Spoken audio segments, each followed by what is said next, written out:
सुप्रभात बच्चों, कैसे हो आप सब। मैं आशा करती हूँ आप सब बहुत ही अच्छे और स्वस्थ होंगे। तो बच्चों, आज की कक्षा में हम शुरू करने वाले हैं हमारा अध्याय नंबर 8, जिसका नाम है विशेषण, यानी कि बच्चों एडजेक्टिव। ठीक है, तो आइए शुरू करते हैं हमारा ये नया अध्याय। बच्चों, इससे पिछली कक्षा में आपने पढ़ा था सर्वनाम के बारे में, तो क्या आप सभी ने उसके अभ्यास के प्रश्नोत्तर कर लिए हैं? बताइए। मैं आशा करती हूँ आप सभी ने उसके सारे प्रश्नोत्तर पूरे कर लिए होंगे। ठीक है, आइए अब हम शुरू करते हैं विशेषण। देखिए, तो बच्चों सबसे पहले हम विशेषण की परिभाषा देख लेते हैं। ठीक है, देखिए क्या है।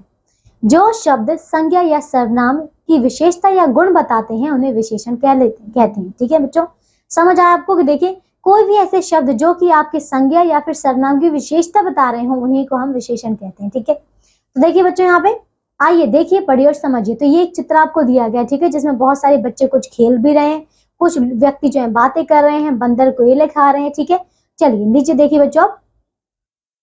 पार्क में कुछ बच्चे खेल रहे हैं। ठीक है, कुत्ता लंबे पेड़ के नीचे बैठा विश्राम कर रहा है। फिर बंदर पेड़ पर बैठकर मीठा केला खा रहा है। ठीक है, दो व्यक्ति छायादार पेड़ के नीचे बैठकर बातें कर रहे हैं। ठीक है, तो देखिए, तो बच्चों उपयुक्त वाक्यों में रंगीन शब्द क्या बताते हैं? बताइए क्या बताते हैं? वे संज्ञा के बारे में कुछ बता रहे हैं, है ना बच्चों। देखिए जैसे कि कुछ बच्चे, अगर आपसे पूछा जाए कितने बच्चे, तो कुछ बच्चे। लंबे पेड़, कैसा पेड़? लंबा पेड़। ठीक है, मीठा फल, तो कैसा फल? मीठा फल। ठीक है, दो व्यक्ति, कितने व्यक्ति? दो व्यक्ति। ठीक है, फिर छायादार पेड़, कैसा पेड़?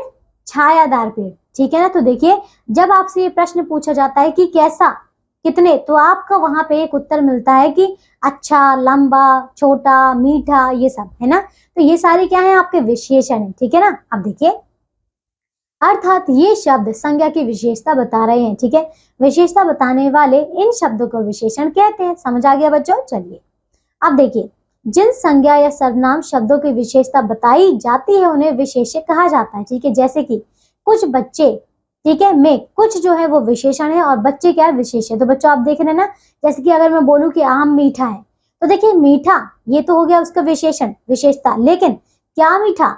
आम मीठा, आम के बारे में बात हो रही है, इसीलिए आम क्या है? इसमें विशेष है। ठीक है, अब देखिए बच्चों, अब हम देखते हैं इसके प्रकार। तो विशेषण के बच्चों 4 प्रकार के होते हैं। ठीक है, देखिए पहला बच्चों गुणवाचक विशेषण, यानी कि बच्चों एडजेक्टिव ऑफ क्वालिटी। ठीक है, फिर है बच्चों संख्यावाचक विशेषण, यानी कि बच्चों एडजेक्टिव ऑफ नंबर। ठीक है, फिर परिमाणवाचक विशेषण, यानी कि बच्चों एडजेक्टिव ऑफ क्वांटिटी।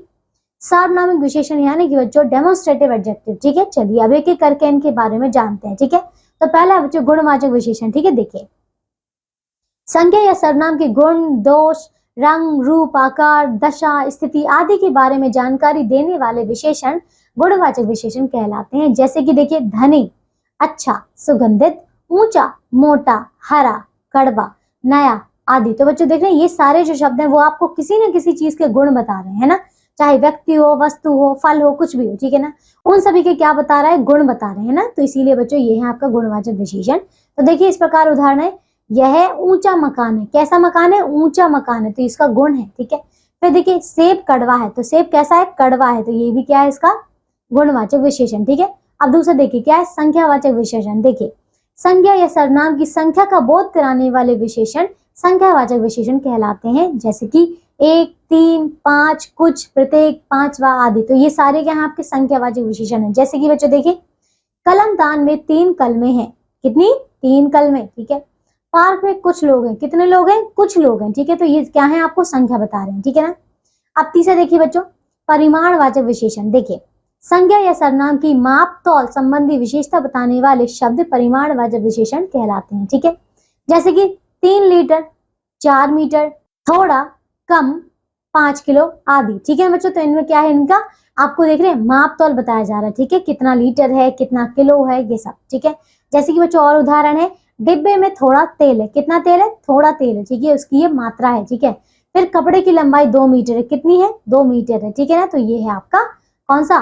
परिमाणवाचक विशेषण। अब देखिए बच्चों चौथा, अब है सार्वनामिक विशेषण। देखिए जो सर्वनाम शब्द संज्ञा की विशेषता बताने के लिए प्रयुक्त होते हैं सार्वनामिक विशेषण कहलाते हैं। जैसे कि बच्चों देखिए वह कमरा खाली है। ठीक है बच्चों, देखिए तो कौन सा कमरा? वह कमरा, तो देखिए खाली है। ठीक है ना बच्चों, आप देख रहे हैं इसमें कि कमरा क्या है? यहाँ पे विशेष्य है, लेकिन खाली क्या है? विशेषता है। और इस कमरे का, कौन से कमरे का, देखिए इसमें वह, तो वह कमरा, यह कमरा नहीं, वह कमरा, यानी कि बच्चों उसमें देखिए आपको उसकी विशेषता बताई जा रही है, उस कमरे की विशेषता बताई जा रही है, ठीक है। तो इसीलिए यह है आपका सार्वनामिक विशेषण।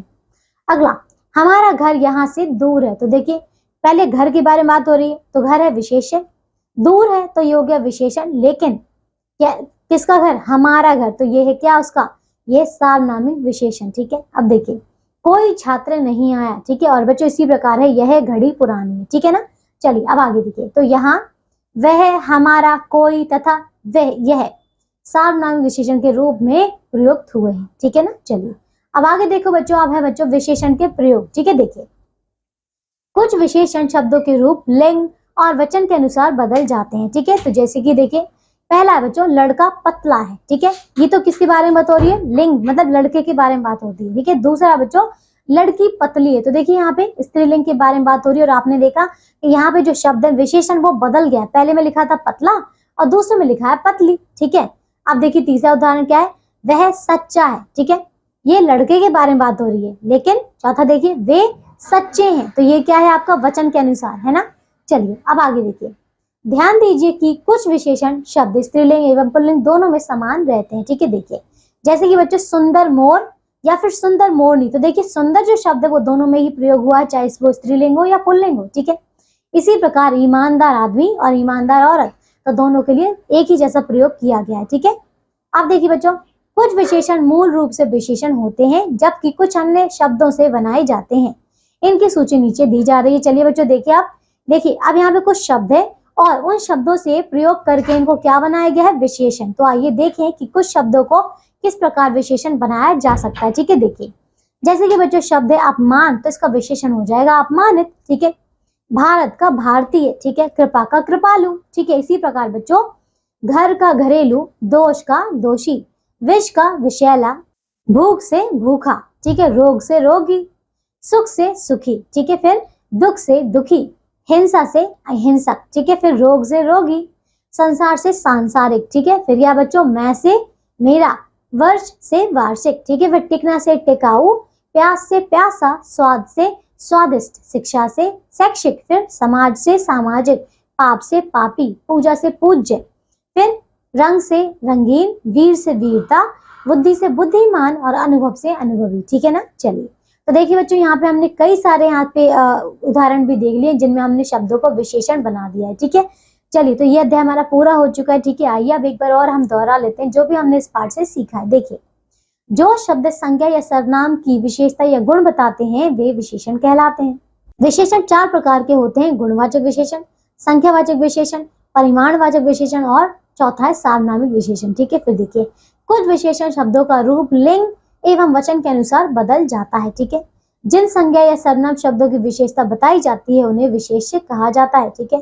कुछ विशेषण मूल रूप से विशेषण होते हैं जबकि कुछ अन्य शब्दों से बनाए जाते हैं, ठीक है ना बच्चों। चलिए तो ये अध्याय हमारा पूरा हो चुका है। अब मैं आशा करती हूँ यहाँ से अब आपको ये बहुत अच्छे से समझ में आ गया होगा बच्चों। इसके अंतिम में आपको प्रश्नोत्तर दिए गए हैं, तो आप सभी बच्चे इसके अभ्यास के प्रश्नोत्तर पूर्ण करेंगे, ठीक है। अब हम मिलेंगे एक नई कक्षा में ऐसे ही नए अध्याय के साथ। तब तक के लिए आप सब अपना ध्यान रखिए और स्वस्थ रहिए। बाय बच्चों।